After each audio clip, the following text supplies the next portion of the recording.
and dark Freemasonry, light Kabbalah and dark is going to be challenged by many people who are coming to this information for the first time. Every mystery tradition has its inversion.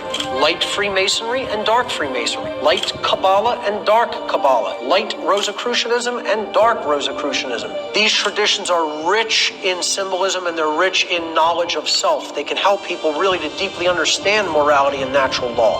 The number 9 is Satan's number. Stupidity, pretentiousness, solipsism, self-deceit, herd conformity, lack of perspective, forgetfulness of past orthodoxies, counterproductive pride, and lack of aesthetics. Let's look at some numerology. The number 9 is the number of the ego. 1 plus 9 is 10. Then if we add the 1 and the 0 from 10, you get 1. So we started with 1, we added 9, and then by adding the result, 10, the numbers in 10 together, 1 and 0, we're back to 1. It doesn't matter what number you do this with the number 9. It always returns to itself, meaning adding 9 in numerical symbolism known as gematria is like adding 0. Now let's look at the multiplication of the number 9. 9 times 1 is 9. 9 times 2 is 18. 1 plus 8 is 9. 9 times 3 is 27. 2 plus 7 is 9. And it doesn't matter how complex the numbers get. 9 times anything. You add the digits, it's 9. Symbolically, what does this represent? When ego, 9, is multiplied by anything, it comes right back to itself.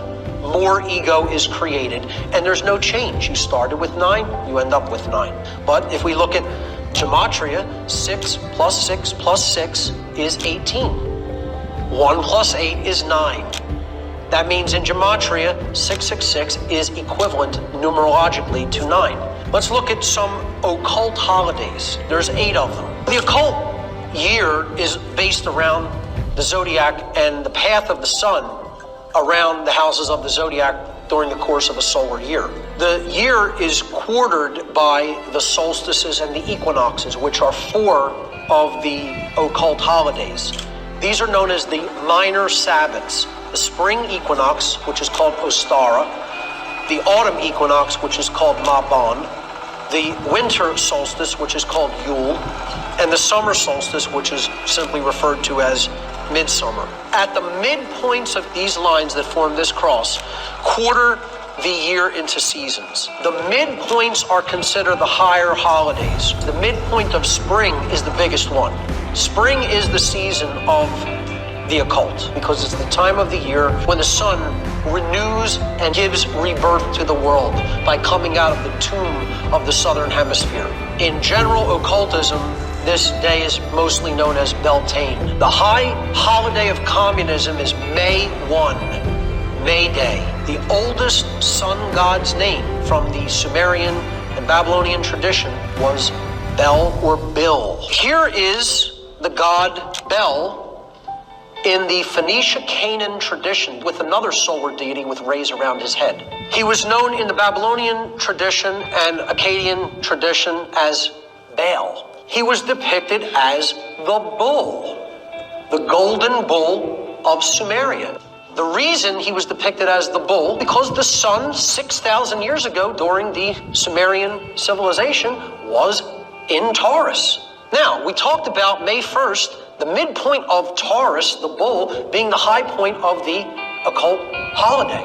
And it's called Beltane. The civilization that came out of that time period of the world was Babylon. The word Bil is right in the middle of the word Babylon, the sun god. What does Ba mean in the ancient languages? It means spirit. On means light. So the spirit of the light of Bil, or the light of the spirit of Bil, the solar deity. Well, what's the god of the world today? It's Bil. So they just named it a bill, right? There's no connection here. What do we want all those bills to do? Well, we need them to pay bills. So we have to acquire bill to pay bill.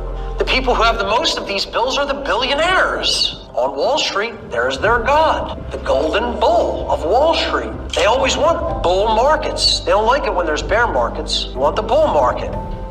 And when there's not a bull market happening, they want a bailout. They distract us with ball games. Baseball, basketball, football, Soccer is played with a soccer ball, tennis with a tennis ball, golf with a golf ball. You can go on and on. The young people of society, they want to grow up to either be a belle or a baller. They distract us with billboards. It's where all the advertising goes to put subconscious messages into the mind. Actors are given billing in Hollywood. The Masons are referred to as the builders. We're all builders of society. One of the biggest secret societies, the biggest think tank, occult secret societies in the world is the Bilderberg Group. Bilderberg means the foundation of Bill. You might think this is all baloney. I think people just can't see the connections because they're rigidly attached to their belief system. The lie is in there as well. Bell's lies. And then maybe people will start paying attention to things like the Bill of Rights and the Liberty Bell. Positive symbols for human freedom in our society. Maybe they could even listen to some of the words of wisdom in the New Testament of the Bible. The Bible. Maybe once we start doing that, we'll develop the ability to achieve balance. Because that's ultimately what it's all about, folks. It's about bringing the balance of the sacred masculine and sacred feminine dynamic together in that sacred union.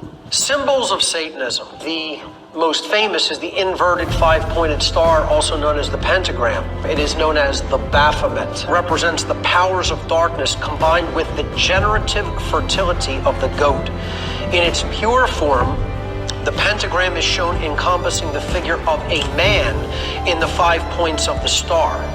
3 points up, 2 pointing down, symbolizing man's spiritual nature, the 4 points being earth, air, water, and fire, and the top point, or the head, being spirit. Another well-known symbol of Satanism is the inverted crucifix.